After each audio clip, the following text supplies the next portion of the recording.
प्यारे बच्चों, स्वागत है आप सबका आपके अपने चैनल लर्निंग मैथ्स एकेडमी में। तो बच्चों, मैंने ट्रायंगल की फर्स्ट वीडियो डाल दी है। आप सबने आशा करता हूँ देख ली होगी। अगर आप सबने नहीं देखी है तो प्लीज ट्रायंगल की फर्स्ट वीडियो देख लीजिए। और आज हम शुरू करने जा रहे हैं ट्रायंगल पार्ट 2।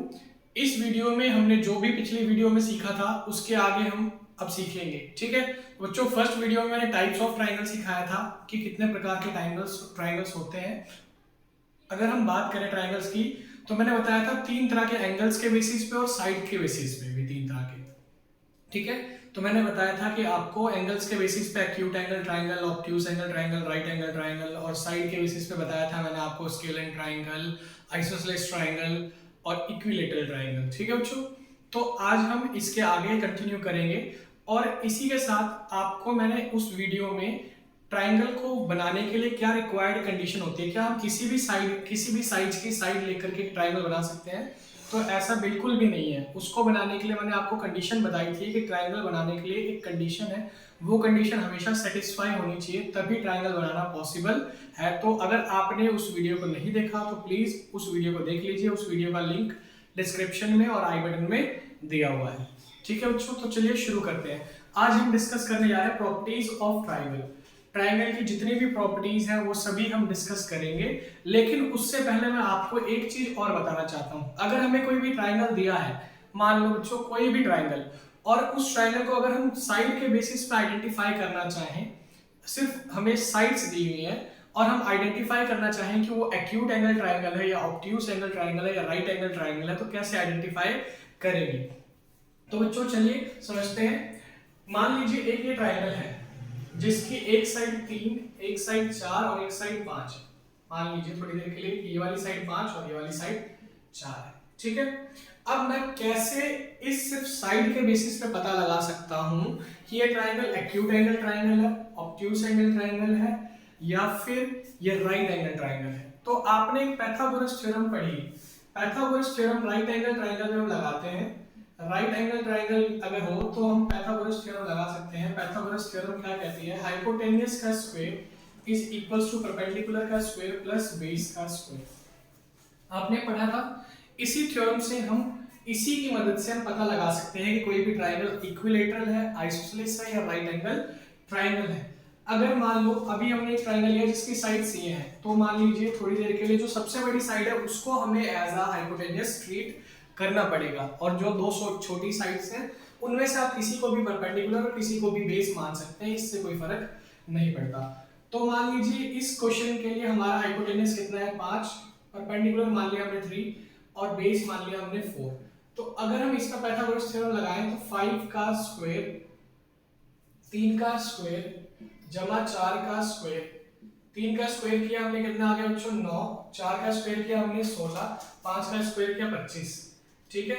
तो यानी कि ये दोनों बराबर आ गए।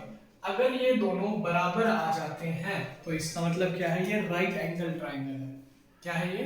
Right angle triangle. अगर ये ऐसा ना आकर के ऐसा आ जाए, H square greater than perpendicular square plus base square, ठीक है, तो ये कौन सा ट्रायंगल होगा? ऑब्ट्यूज एंगल ट्रायंगल होगा, ठीक है बच्चों।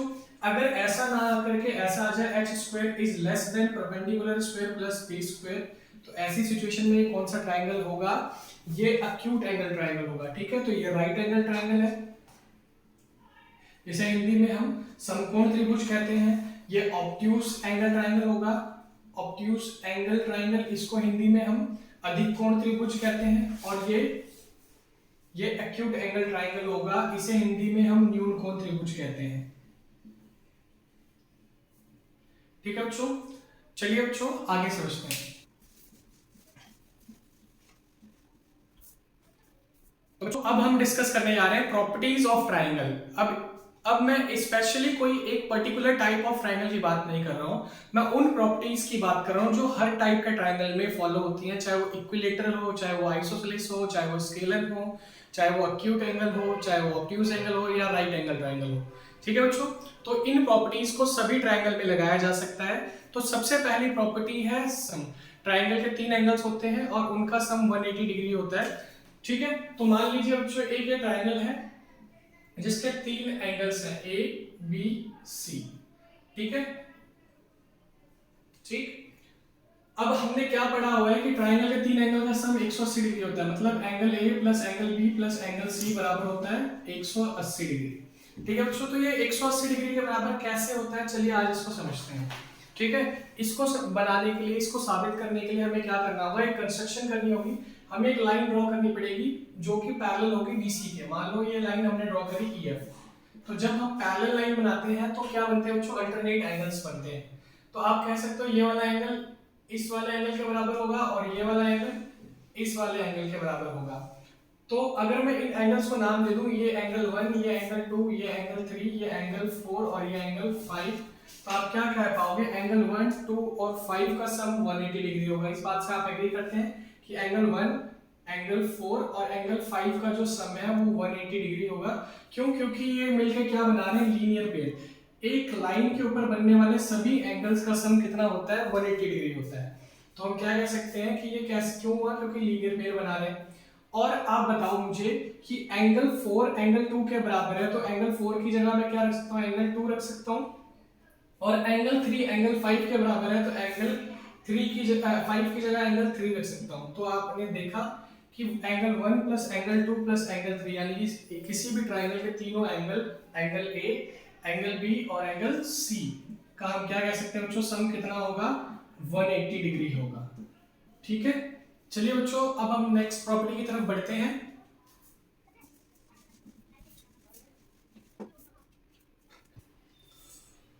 चलिए बच्चों अब सेकंड प्रॉपर्टी करते हैं, जिसमें ट्राइंगल के दो इंटीरियर एंगल का सम एक्सटीरियर एंगल के बराबर होता है। चलिए इसको समझने की कोशिश करते हैं। ठीक है, कि इस ट्राइंगल, एक ट्राइंगल है जिसका नाम एबीसी है, इसका एक एक्सटीरियर एंगल बना लेते हैं हम, इसको इस साइड को डी तक प्रोड्यूस कर देते हैं। तो हमें साबित करना है कि इन दोनों एंगल का सम जो है वो इस एंगल के बराबर होगा।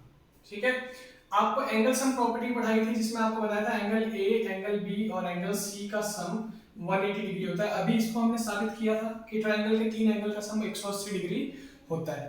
ठीक है, अगर इस एंगल की बात करें, इस वाले एंगल की और इस वाले एंगल की, तो आप कहोगे इन दोनों का सम 180 डिग्री होगा, क्योंकि ये एक स्ट्रेट लाइन पर बन रहे हैं और एक ट्रांसवर्सल ऐसे इसको कट कर रही है।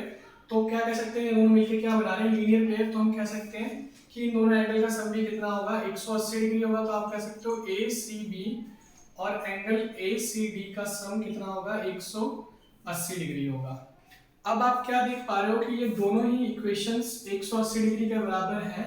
तो हम क्या कर सकते हैं, इन दोनों को एक दूसरे के बराबर रख सकते हैं। तो हमने कहा angle A plus angle B plus angle C बराबर आएगा angle A C B plus angle A C D के। अब आप खुद देखो, ए सी बी एंगल जो है वही एंगल सी है।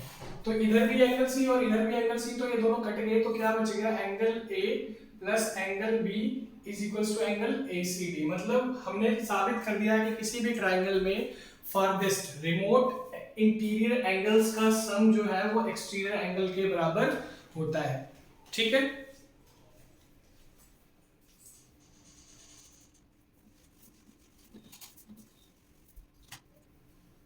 चलिए बच्चों तो तीसरी प्रॉपर्टी डिस्कस करते हैं, जिसमें किसी भी ट्राइंगल के एक्सटीरियर एंगल्स का सम हम निकालेंगे। ठीक है, तो आपको अभी बताया बच्चों कि किसी भी ट्राइंगल के एक्सटीरियर एंगल और एक इंटीरियर एंगल, इस एंगल का, ये ट्राइंगल का इंटीरियर एंगल है और ये ट्राइंगल का एक्सटीरियर एंगल है। तो किसी भी ट्राइंगल के interior angle plus exterior angle का सम हमेशा कितना होता है, 180 डिग्री होता है। ठीक है, तो आप क्या कह सकते हैं, अगर इन एंगल्स को नाम दे दूं 1, इसको 2, इसको 3, इसको 4, इधर एक एक्सटीरियर बनाते हैं, इसको 5 और एक एक्सटीरियर इधर बनाते हैं, मान लो इसको 6। तो हम चेक करने जा रहे हैं कि किसी भी ट्रायंगल के एक्सटीरियर एंगल का सम कितना होता है। तो आप कहोगे एंगल 3 प्लस एंगल 4 बराबर होगा 180 डिग्री। ठीक है, फिर हमने ऐसे ही देखा 1 प्लस 5 ये भी कितने के बराबर होगा, 80 डिग्री, 180 डिग्री के। ठीक है, फिर ऐसे ही देखा हमने 2 प्लस 6 भी कितने के बराबर होगा, 180 डिग्री के। 2 प्लस एंगल 6, अगर हम तीनों ही इक्वेशन को ऐड करें तो हम क्या देख पाएंगे, angle 1 plus angle 2 plus angle 3 plus angle 4 plus angle 5 plus angle 6 बराबर 180 प्लस 180 प्लस 180।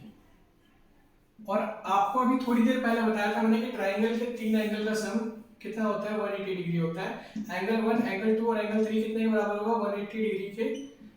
ठीक है, angle 4 plus angle 5 plus angle 6 बराबर कितना क्या आ गया, 180 प्लस 180 प्लस 180। तो आप क्या देख पा रहे हो, 180 से 180 कट गया, तो angle 4 plus angle 5 plus angle 6 बराबर कितने का आ गया, 360 डिग्री का। यानी कि किसी भी ट्राइंगल के एक्सटीरियर एंगल्स का सम हमेशा कितना होता है, 360 डिग्री होता है। तो आपने क्या सीखा कि sum of exterior angle of a triangle is 360 degree. ठीक है बच्चों, चलिए नेक्स्ट प्रॉपर्टी को समझते हैं।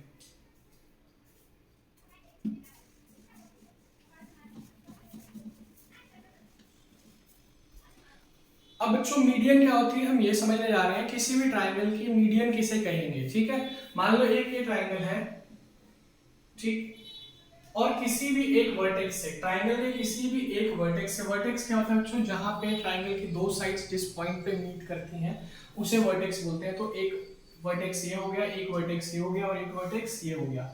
इस वर्टेक्स से एक ऐसी लाइन ड्रॉ की जाए जो सामने वाली जो वर्टेक्स के ऑपोजिट साइड है उसको दो बराबर हिस्सों में बांटे। कहने का मतलब है ये लेंथ और ये वाली लेंथ क्या हो, इक्वल हो, तो हम इसे क्या कहते हैं, मीडियन कहते हैं। तो इस सिचुएशन में ये जो AD है इस ट्राइंगल की मीडियन है। ऐसा किसी भी ट्राइंगल में होता है बच्चों, चाहे वो इक्विलेटरल हो, चाहे वो आइसोसेलेस हो, चाहे वो स्केलर हो, चाहे वो एंगल के बेसिस पे हमने बनाए हो, एक्यूट एंगल हो या फिर ऑब्ट्यूज एंगल हो या राइट एंगल ट्राइंगल हो, ऐसा सभी ट्राइंगल्स में होगा। ठीक है, तो इसे हम मीडियन कहते हैं। तो इस प्रकार हम तीनों वर्टेक्स से मीडियन बना सकते हैं। ठीक है, तो ये तीनों वर्टेक्स से मीडियन जो बनते हैं, ये जहां पे जिस पॉइंट पे मिलते हैं इन्हें हम सेंट्रॉइड कहते हैं। ठीक है बच्चों, ठीक, तो इसे हम सेंट्रॉइड कह सकते हैं। क्लियर। अब इसमें, और ये तो मीडियन है, इसमें और एक चीज और, ट्राइंगल की हाइट या अल्टीट्यूड हम कह सकते हैं, दोनों में फर्क होता है। जरूरी नहीं है कि मीडियन ही अल्टीट्यूड हो, हमेशा ऐसा पॉसिबल नहीं है। कुछ ट्राइंगल्स के स्पेशल केसेस में पॉसिबल है, उनको हम आगे फिर डिस्कस करेंगे। ठीक है, अभी के लिए आप ये समझिए कि हाइट क्या होती है। जैसे मान लो एक ये ट्राइंगल मैंने बनाया, ठीक है, तो इस ट्राइंगल की मैं हाइट ड्रॉ करूंगा तो ये होगी इसकी हाइट। एक ट्राइंगल ABC मैंने बनाया, इसकी हाइट तो ये होगी ना बच्चों। तो ये आप खुद देखो, क्या BD कभी भी CD के बराबर हो सकता है, नहीं हो सकता ना। तो जरूरी नहीं है कि जो हाइट है यानी कि अल्टीट्यूड है वही मीडियन भी हो। ठीक है बच्चों, और ऐसा भी नहीं है कि अल्टीट्यूड कभी मीडियन नहीं हो सकती, अल्टीट्यूड कभी मीडियन हो भी सकती है।